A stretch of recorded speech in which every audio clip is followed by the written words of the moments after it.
ciné-comptoir. Toc, c'est parti. Alors, ciné-comptoir très sobre. Eric, ça ne vous dérange pas de mettre un peu de problème?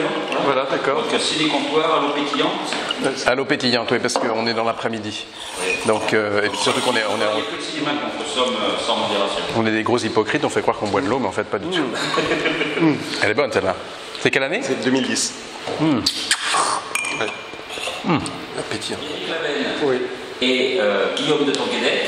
Donc vous êtes donc le réalisateur de Barbecue. On sait que vous êtes un spécialiste de la comédie. On va en parler. Et du barbecue, et du barbecue. Et du barbecue. On va vous expliquer parce que suivant les régions, c'est pas la même chose. Ouais. Et Guillaume, vous êtes donc habitué au groupe, au troupe. Donc on va parler avec vous de ce film qui sort cet été, avant l'été même. Oui, on peut, en 30 avril, c'est pas 30 encore avril, l'été, mais qui va 30 durer jusqu'à l'été. Mais allez le voir dès le printemps. allez le voir. Alors, c'est vrai qu'ici, dans le sud, à Marseille, où je viens, le barbecue, c'est toute l'année pratiquement. Mais c'est vrai qu'il y a des régions, c'est un événement. Surtout quand on va à Lille, En Bretagne. c'est très rare. Ou en Bretagne. Ou en Bretagne. Le voilà. 16 août et le 17 au matin. Oui.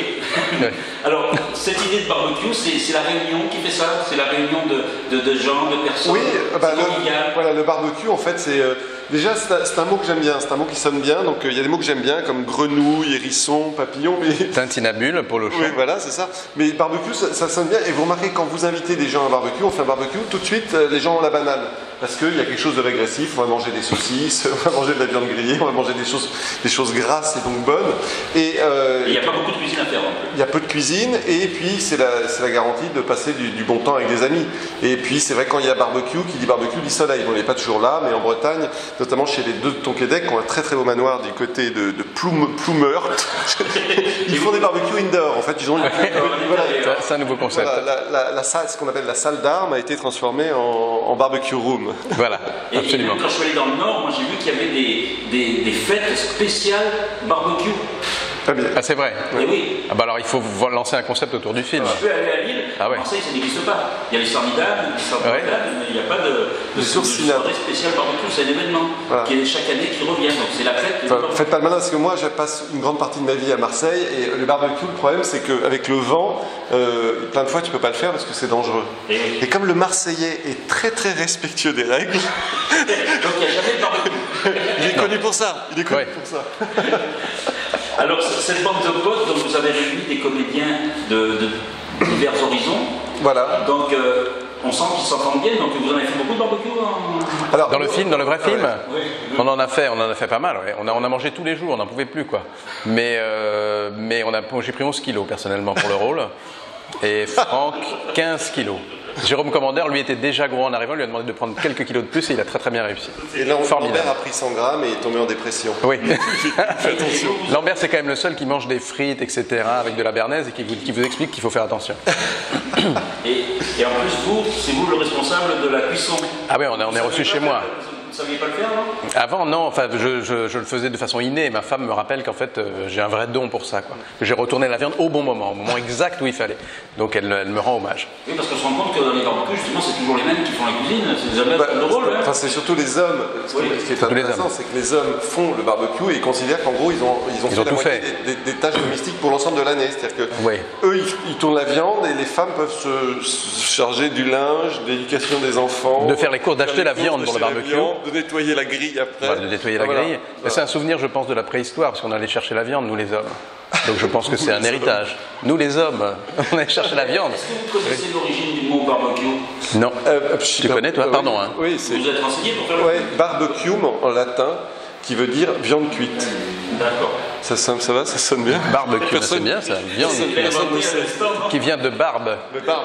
Qui vient de barbe et de cum. Barbaré es jacté. Voilà. Alors, on vient de Qui mange de la barbe, jacte. Oui, parce que le souvenir des réunions entre amis.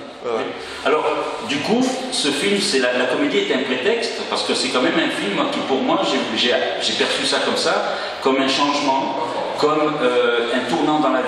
Puisque à ce personnage principal, justement, il lui arrive un arrêt cardiaque. Voilà. En fait, il profite de cette. Enfin, c'est un événement dans sa vie important, puisqu'il fait un infarctus, il s'en sort, et on lui demande, le cardiologue lui demande de faire attention.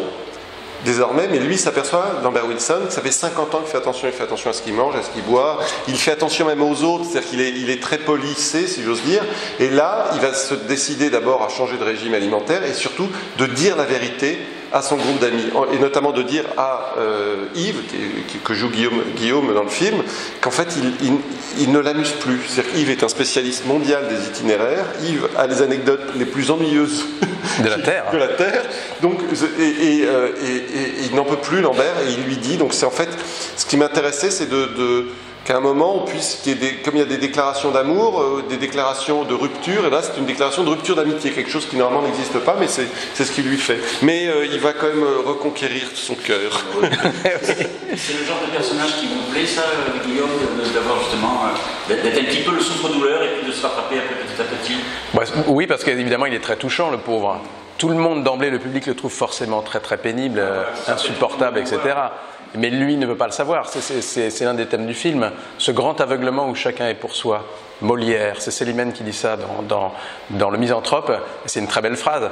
C'est-à-dire qu'il ne peut pas se rendre compte de ce qu'il est, quoi. Mais par contre, le public identifie immédiatement le personnage comme vraiment un pince-homme d'être quelques heures avec lui et comprend très très bien que c'est un héritage de ces années comme ça où ils ont tous fait la même école de commerce, où ils ont été très très proches, ils ont fait les 400 coups, et puis le temps a passé, ils se sont mariés, les relations avec sa femme, il n'arrive plus à voir vraiment qui est sa femme, il n'arrive plus à s'occuper d'elle, il ne la voit plus, elle fait partie des meubles, malgré tous les efforts qu'elle peut faire pour essayer de conquérir ou de continuer à conquérir ou de reconquérir son mari, lui ne voit plus rien, quoi. Donc c'est vraiment un type touchant parce qu'il existe, on en connaît, et évidemment c'est savoureux d'avoir à faire ça, quoi. C'est ce qui vous a touché aussi dans Le Prénom, et puis même la série qui vous a fait découvrir, donc Fais pas ci, fais pas ça. Oui. Parce que c'est un peu le même genre de personnage quand même, parce que non. Est-ce que c'est le même personnage? Oui, il y a des traits communs, ouais, entre ces personnages-là. Mais là, il est quand même plus gratiné dans Barbecue. Je pense qu'il est poussé un peu plus loin par Eric. Mais justement, c'est ça qui est beau, c'est que malgré lui, parce que c'était lui, parce que c'était moi, quoi. Malgré lui, malgré ce qu'il est, le personnage de Lambert Wilson va faire finalement l'addition à la fin et va se dire finalement ces gens-là, ma vie sans ces gens-là n'aurait pas la même saveur, quoi. Donc c'est très important que je conserve ces amis-là et je pense qu'après ce drame et cet accident cardiovasculaire, leurs relations vont être d'autant plus appuyée et profonde, et il y a un nouveau départ dans leur amitié. C'est ce que j'aime aussi dans la conclusion de ce film. C'est-à-dire que normalement ils auraient dû se séparer et puis ne plus se voir, et au contraire s'ils décident de rester tous ensemble, c'est pour vivre une histoire d'amitié encore plus profonde certainement, quoi. Des nouvelles choses. Oui, parce que c'est encore plus sincère quand on se dit la vérité. Oui, je pense. Ouais. Voilà. C'est l'un des intérêts du film, c'est qu'on parle toujours de choses vraies pour faire rien, quoi. En tout cas, Eric, vous, les films ce sont toujours des films chorales que vous faites. Oui, j'adore, mais à chaque fois je me dis que c'est la dernière fois.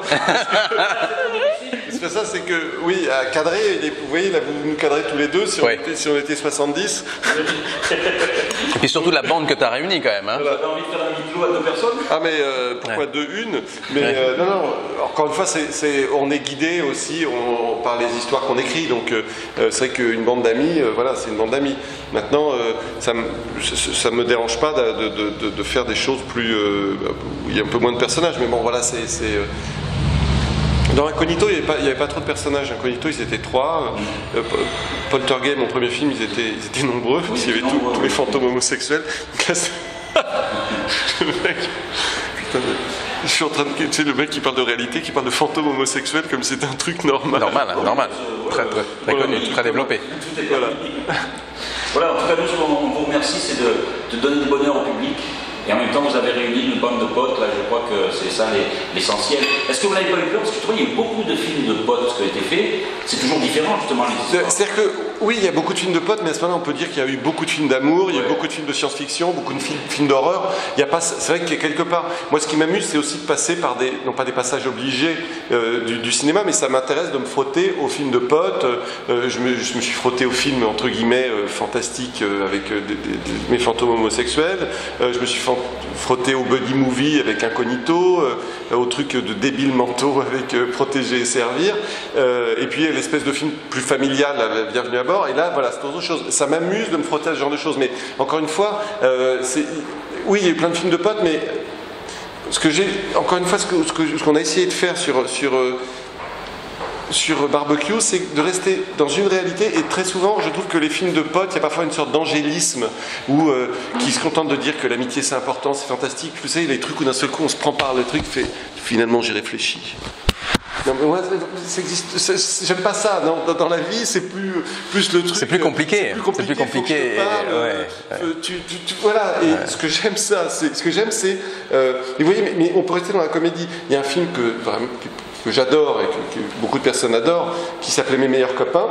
Mes meilleurs copains, je trouve que voilà, c'est une politesse extraordinaire de donner au public des choses qui vous amusent, ou en même temps on dit des choses. Alors qu'il y a d'autres films que je ne citerai pas, où ça sonne pas vrai, quoi. Il suffit pas de dire, de se regarder dans les yeux, et de dire je t'aime pour que ce soit une vraie déclaration. J'adore moi les trucs qui sont dans la vie, qui sont pas complètement. T'es toujours parti de choses vraies, t'es toujours parti de choses vraies dans ton écriture. De choses vraies, et puis ce qui est génial avec quand vous avez des interprètes comme Guillaume et comme toute la bande, c'est que les types, ils sont, voilà, ils font vrai. Encore une fois, moi, Guillaume, quand je vois le truc, alors effectivement, on voudrait dire oui, mais est-ce qu'il joue le même rôle que dans Fais pas ci, fais pas ça, ou dans Le Prénom autre. Un truc, c'est comme Jean Gabin.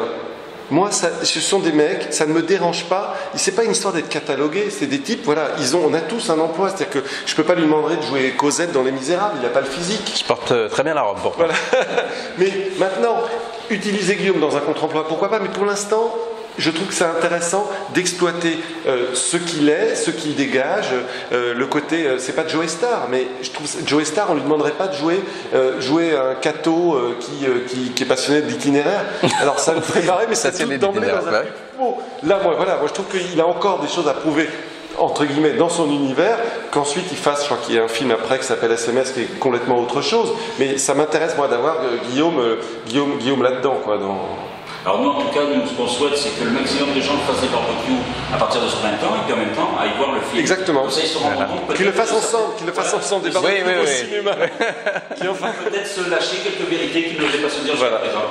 Merci beaucoup, ton Québec. Merci Eric Lavel. Merci. Ouais.